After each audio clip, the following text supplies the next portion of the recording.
Alrighty. Again, welcome. My name is Jessica. I oversee the admissions process for the MBA program here at Cal State San Bernardino. Today, we'll be discussing the information session for the MBA program, and we'll go ahead and jump into it.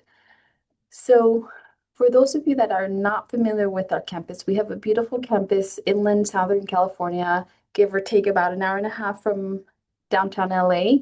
Um, we're known number 12 for best bang for the buck in the West, according to the Washington Monthly, and number 4 in the nation for social mobility, according to the U.S. News and World Report. So I put some pictures for those of you that are not familiar um, with a race of fans. By any chance, did any of you guys graduate from Cal State San Bernardino? I just wanted to gauge um, who's already attended our university. You can either put it in the chat or raise your hand in the chat. I don't see anyone.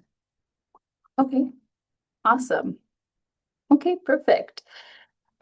So in terms of our MBA program specifically, um, we're really proud of our program. Something that our students are saying about the program is that um, the reason they're choosing our program is because of the flexibility in the program. So our program is offered evening, weekend, or fully online classes. We'll talk a little bit more about um, uh, the class schedule, but most of the students in our program actually work full time while pursuing our program. So it's definitely pretty flexible. We offer study abroad opportunities, graduate assistantships, and we have also a dedicated student advisor. He's a full-time staff that's dedicated to our MBA students specifically to help you with um, program plans and helping you select the classes you'll need to graduate. This is often common at the undergraduate level, but at the graduate level, it's not a best practice. So we're really proud to have a dedicated advisor to help our students while you're in the program. Um, and not only that, we will talk a little bit more about the costs, but we have one of the most affordable MBA programs in our region. So that dedicated with the service and the quality of the program, we're really proud to offer what I think is one of the best options, not just locally, but in the world. And talking about quality, I wanted to point out some of the distinctions we have.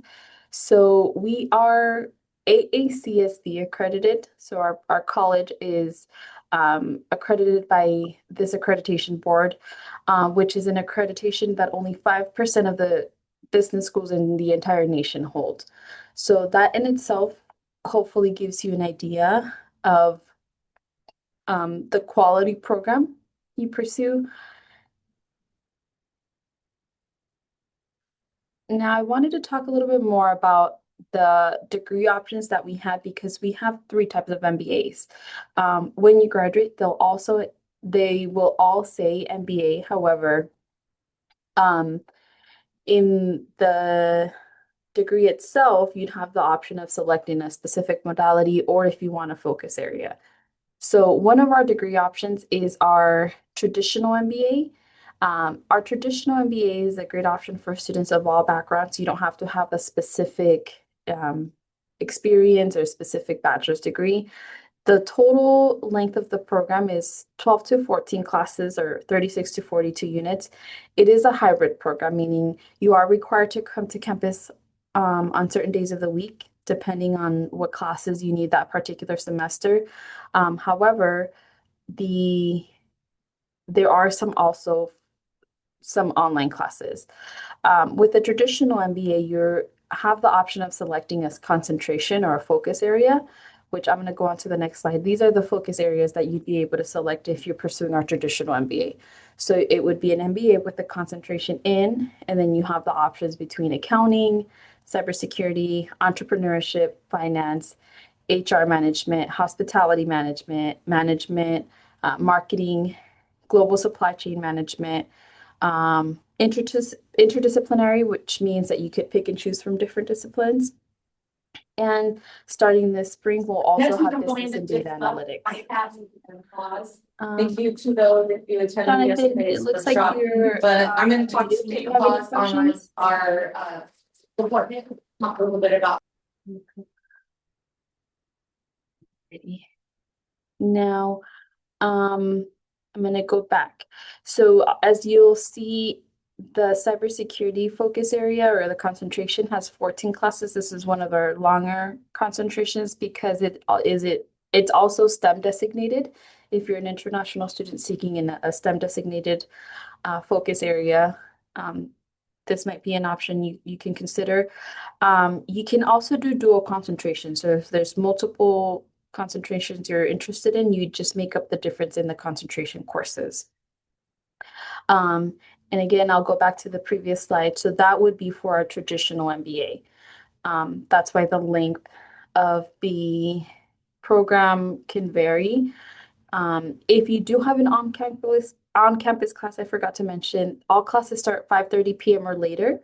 And the way the classes are structured, there's some classes that are fully on campus, which meets twice a week. Some classes that are hybrid, which meets once a week, and then there's an online component, and there's fully online classes for the traditional MBA.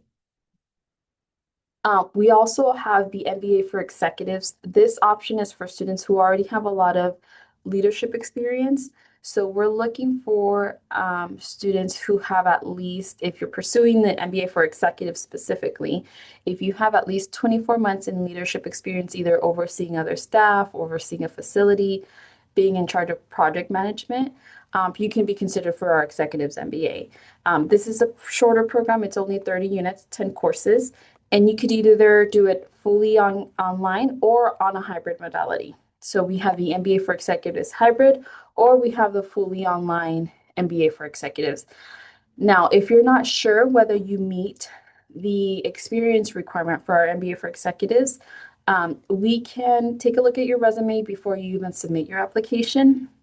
That way you can know upfront whether you meet the minimum requirements for experience in terms of pursuing the MBA for executives. Now, the difference is that the MBA for executives does not have a concentration or a focus area. So it would just be the 10 core classes. We'll discuss the curriculum shortly, but to point out the differences, this is why the MBA for executives, whether you do it online or on campus, it's only 10 courses. Now, if you were to pursue our fully online MBA for executives, the class structures are different. For any of our hybrid programs, you're in a semester system, so you can decide how many classes you want to take on in a semester. On average, students who work full-time take 2 to 3 classes per semester, and then essentially for 15 to 16 weeks, you're juggling those subjects. For the fully online MBA for executives, the classes are shorter. They're only 5 to 6 weeks. However, you only juggle one subject at a time.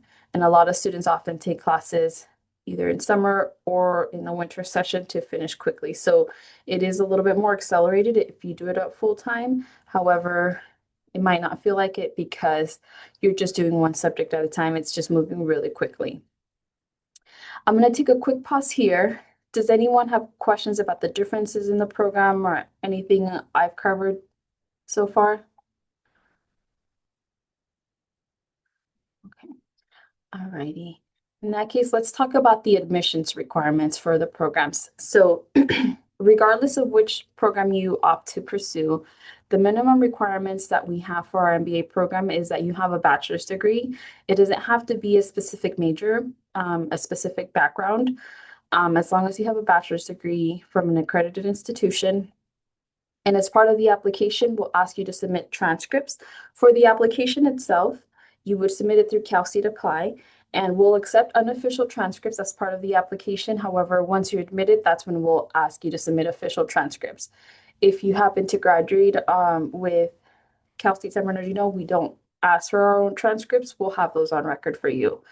And what we're looking for ideally is a 3.0 GPA, either cumulative or within your last 60 units. However, we can still consider your application if it's a little lower than that. we can consider your application down to a 2.5 GPA. So I usually tell students don't let that discourage you from applying. Submit your application, that way we can calculate your GPA, including your last 60 units, which is something that doesn't always populate on your transcripts. We'd have to calculate it. That's why we require for you to submit the application for us to calculate it. We'll also request that you submit one letter of recommendation from a professional recommender, your resume.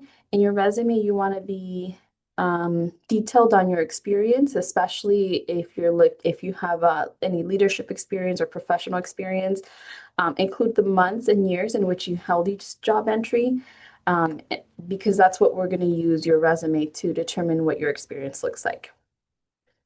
We'll also ask for a statement of purpose, so about a page-long statement, 250 to 350 word statement of why you're pursuing our MBA degree and why you feel you're going to be successful in it. For the statement of purpose, we're looking, yes, to learn about you a little bit more, but also the grammar. So make sure you're paying attention to the grammar. And then once you submit your application, we'll also schedule you for an application interview via Zoom. Now, if you're pursuing the traditional MBA, we do have one additional requirement, which is what we call the business aptitude requirement. And this could be made several ways. One of them is if you already have an undergraduate business program with a 3.0 or higher. So if it's an accredited business program, for example, let's say you graduated with Cal State San Bernardino with our business program and you got a 3.0 or higher, that would meet the business aptitude requirement. Another way to meet it is if you already have another master's or another graduate level degree. Or another way to meet it is if you have at least 2 years of professional experience. That's why we ask for you to include your experience in a detailed manner in your resume. So be detailed in your resume so that we can determine off of that whether you meet the 2 years of professional experience. Now, if you don't meet any of the top three, we may ask you to submit GRE or GMAT test exam scores, but we won't know until you submit the application so that we can review all your documents and go off of that. Now, if you're pursuing our MBA for executives, regardless of whether it's on a hybrid modality or fully online, we do require for you to have the 2 years of professional leadership experience. Again, we're going to go off of your resume. If you'd like us to review your resume beforehand, we can certainly do so. I'll include my email and my contact information in the chat. That way you can send that over. I'll do that now. And then I'll take a quick pause in case I can answer any questions. I have a question. Yes. Hi. I jumped in about 5 minutes late, so I'm not sure if you answered. So, two questions. The 2 professional years of experience, are those strictly like in a business setting? It depends. We're pretty flexible. Okay. This is where I would recommend if you'd like us to review your resume. We've had students who have experience in a professional experience in retail, in the food industry. So it doesn't have to be, you're asking like if it has to be like in a specific, like in an office setting, it doesn't have to be an office setting, but it just depends on what your role was at that specific, wherever it was that you were working. Got it. And then your traditional, so I did see you have like the executive on ground and online, but that's different from this one you're listing here as a traditional MBA and then the MBA program requirement. These two are two different ones? Yeah, so let me go back really, really quick to the differences. So we have our traditional MBA, that's a hybrid program. Uh-huh. And then we have the MBA for executives that requires you to have leadership experience, and that's offered either fully online or hybrid. Now, this is the one that requires that you have 2 years of leadership experience. Okay. So, because this one you're labeling executive, and on your next slide, it just says traditional and then MBA. So that's why I got confused. Executive MBA. Yeah. So But the one in the middle, the first two. That's my question. I'm confused So on that. MBA program requirements is for all programs. Okay. So this Okay. is required regardless of which program you pursue. Okay. I get what you're saying now. Okay. Awesome. Thank you. Alrighty, so, alrighty.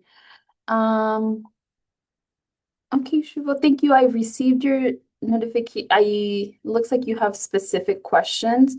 What I would advise you to do is if you have any questions specifically, you can set up a one-on-one appointment with me, and then, or you can go through with submitting the application. That way, we can review that. But if you have any specific questions for me, let me know.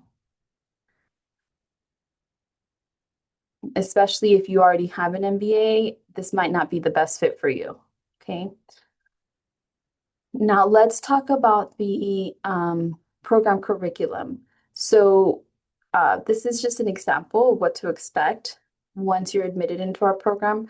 Like I mentioned, we have a designated student advisor that helps our students with selecting the classes you're taking each semester, so you'll always have guidance. But in essence, all students will be taking Admin 6010 and 6020, which is a advanced managerial communications and another administration course, and then you select 7 of the core classes. There's 8 options, but you omit one of the options or one of the subjects. For example, let's say you don't really have interest in supply chain management. You would select to omit that, and you would take that other 7 courses. And then all students are also taking the culminating courses, which is a portfolio and a comprehensive exam. You'll note that these are worth 0 units, but they're still required for students to graduate. Now, with the focus area, if you're doing our traditional MBA, this is where you would do your focus area courses. Or if you're doing the MBA for executives, you just choose an elective. So, going back to the essential courses, let's say you omit one, but then you're really interested in another subject, or let's say management, you can select management as your elective. So again, just wanted to give you a quick idea of what to expect once you're in the program, but you'll have a lot more guidance once you're admitted.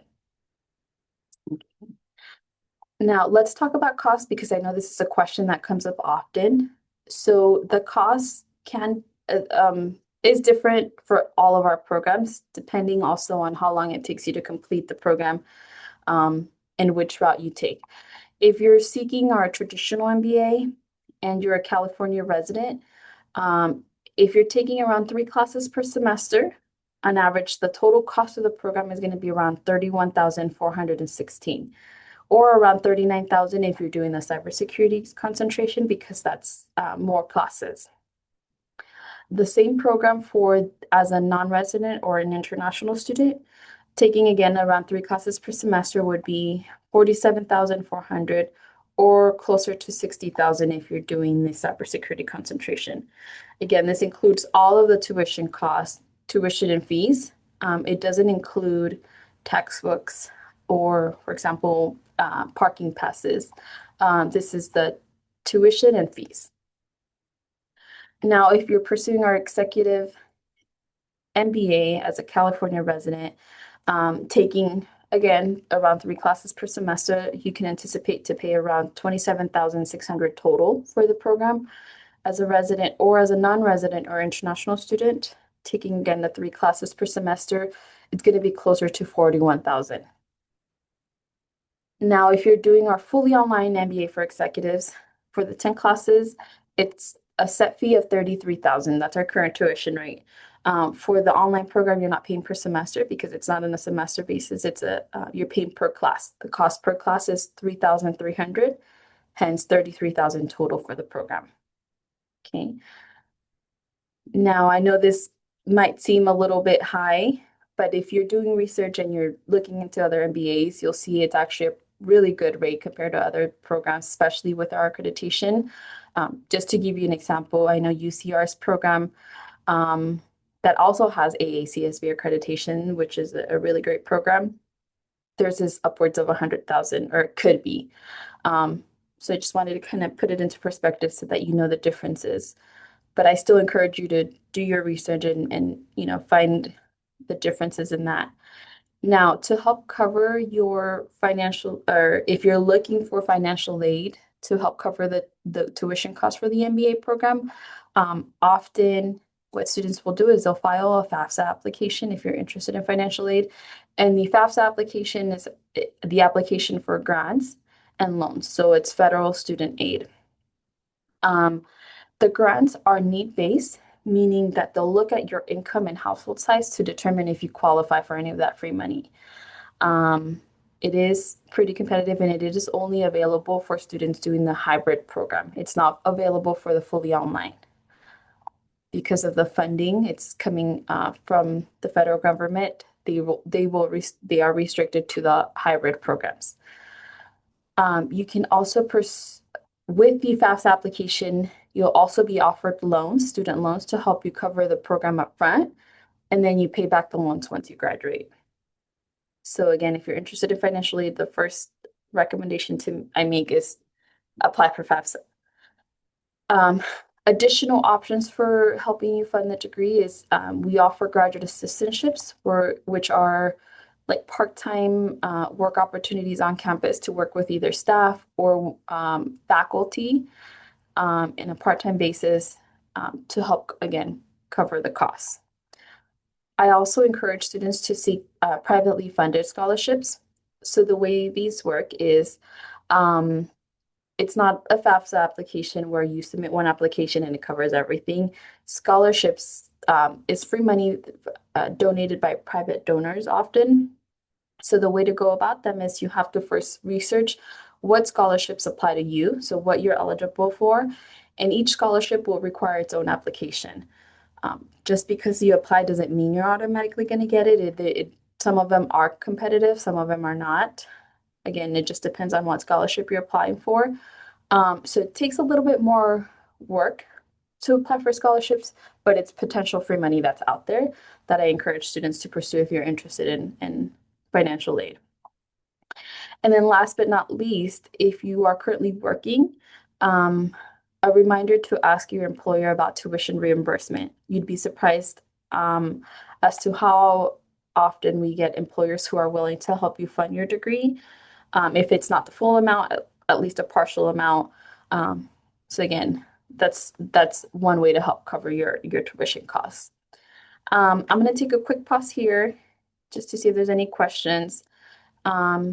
Any questions on financial aid or the cost? Anything I can clarify?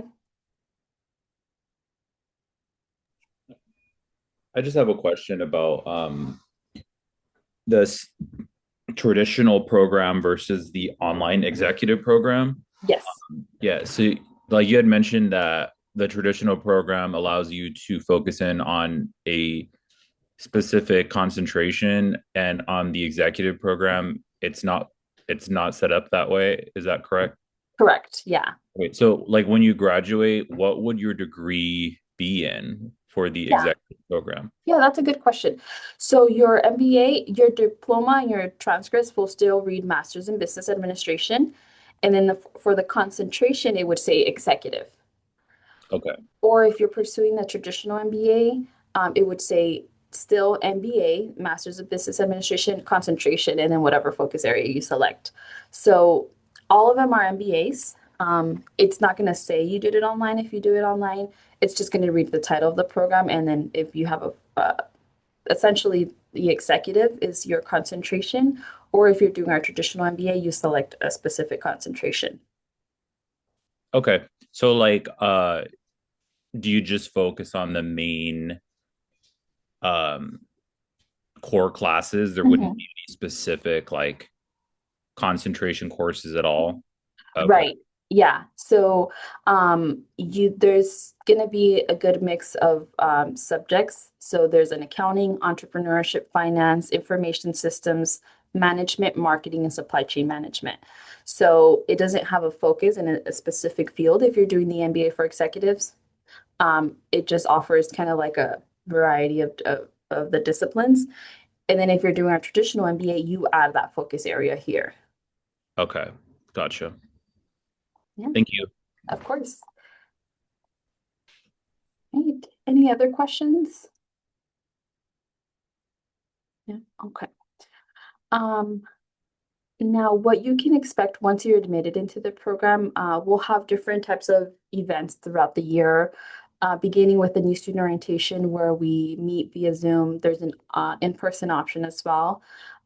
Just to orient you, give you information on policies and procedure. You'll meet some staff, and we'll go over that in the beginning of the semester. I mentioned previously, we also have a designated academic advisor. So that'll be throughout the the duration of your program. You'll have guidance every semester. And we'll also have different events and programs to help you become more engaged if you wanted to. For example, we have the Passport Leadership Program where we'll have different events throughout the year. And for every event that you attend, some of them are even virtual, you'll collect a stamp, kind of like in a passport. And then at the end of the year, if you attend a minimum number of events, you'll get a leadership award. Or we have a group of student leaders, or we name them our student ambassadors, who you can contact even if you wanted to talk to someone who's currently in the program and just get an insight as to what it is to be a student. I'd be happy to connect you with our student ambassadors so that you know a little bit more and you get that feedback directly from a student doing the work. And then we also have Coyote Network, which is a platform a little bit like LinkedIn, but it's for internal students and alumni. So you'll have connections to those students and alumni through Coyote Network, and they'll host different resources as well. And then sub-student services, in case you need additional resources, we have our services to students with disabilities in case you needed accommodations. We have a gym on campus that is open to our students, counseling services, our Veteran Success Center in case you have any military benefits you're utilizing and you need guidance on that. We have our Career Center to help you with career opportunities, resume building, cover letter building, and they'll also host a lot of events throughout the year where we invite employers to come to campus. That way you're have access to those potential opportunities. We also have an on-campus graduate success center. So it's a physical center on campus that's designated specifically for graduate students with later times. And essentially it's a computer lab, a kitchenette. So you have space reserved on campus in case you needed to have, study a place to study in. We'll have different sporting events. So for example, this weekend, we're having our homecoming event, much like a traditional university where we have our volleyball team playing, and we'll have a lot of long games and just an opportunity for you to engage in the campus. We have different study abroad programs and also Oberschauden, which is more of a humanitarian center on campus for students who are struggling with basic needs like food, shelter, even clothing, housing. So again, just some of the resources that we have for our students in case you needed any of those. I did want to point out, if you haven't already, do visit our website. We're at csusb.edu/MBA. This is going to be a good resource for current students. Prospect students, as well as once you're admitted into the program as a current student. It'll be where you can schedule appointments with your advisor, find information on the admissions requirements that I mentioned, tuition costs, different forms, course information, program information. So again, if you haven't already, definitely want to visit that. And I did want to point out, currently we are accepting applications for spring as well as for fall 2026. So spring starts in January, fall would start in August. If you're applying for our spring term, the application doesn't close until January 10th. However, I always encourage students to apply sooner than later. In the event that we ask, for example, that you submit additional exam scores, you have time to study and submit those scores. So the very last day you have to submit the application is January 10th, which is, again, a really tight deadline. But then you would start the program, if I'm not mistaken, on the 16th. Could be wrong, but it starts mid-January. If you're an international student wanting to start in spring, you want to submit your application now because of the longer wait times for visa processing. The latest you'd be able to apply is November 1st, but even then it's already pushing it. You would want to apply now or apply for fall, which has an extended deadline. If you're seeking to start in the fall, which would be next August, the application is also open. It closes on July 31st of next year. But again, we always encourage students to apply sooner than later. Also, when you apply sooner, you have priority registration, so you can apply, start registering once registration opens as soon as you get admitted. So essentially, you start registering for classes sooner than other students who are applying later, and you get a better pick on the classes that are available. If you're an international student or a student with foreign transcripts, the deadline is June 1st. However, again, because of the longer wait times for the visa appointments, we encourage international students to apply as soon as possible. Once you've made your decision, submit your application, because it'll give you more time to schedule your visa appointment. Now, if you're working on your bachelor's degree, let's say you are applying for fall and you graduate in spring, you can apply while your degree is in progress, submit your current transcripts, and then once you graduate, you'll just have to show updated transcripts indicating that you completed your bachelor's degree. So I just wanted to point out, so for example, let's say you're graduating this December and you wanted to start as soon as January, you can, but you still have to follow the deadline and apply as soon as possible. Okay. If you haven't already, or if you don't follow us on social media and you are on social media, we're on LinkedIn, on Facebook, on LinkedIn. We'll also be posting a recording of today's session on YouTube, so I'll send you the link so that you can attend or view that if you needed to.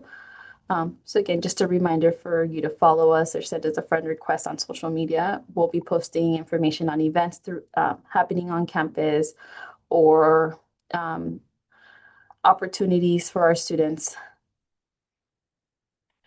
Now, if you wanted to set up a one-on-one appointment with you to discuss your specific case, let's say you don't know if you meet the business aptitude or the experience requirement, you could either email us or you can scan a one-on-one appointment with me. You can scan the QR code that's on screen now, and that'll direct you directly to my scheduling page. So again, I invite you that if you want that extra support, or even if it was to help you with the application itself, I'm happy to help. So scan the QR code for that. And then other than that, those were all the items I wanted to cover. I'll open it up for any general questions. Does anyone have any other questions of maybe something I didn't cover?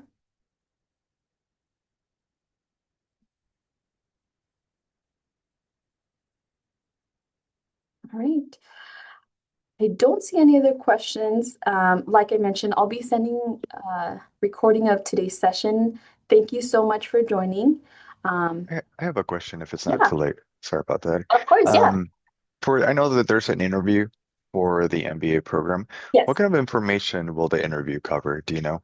Yeah, so the interview will actually be with me, and I always tell students there's no wrong answers to the questions I'll be asking. It's just to get to know you a little bit more. I'll be asking questions about your background, what prompted you to apply to our program, what's your skill set, and really just to make sure that this is the right program for you. So and for you to ask specific questions. So there's no preparation needed in that sense. It's just to talk about your background and your goals. Got it. Thank you very much. Of course. Thank you for that question. All right. Well, if anyone else has questions, I'll stay on for a couple more minutes. Otherwise, again, thank you for joining, and hopefully we'll continue to work together. Take care.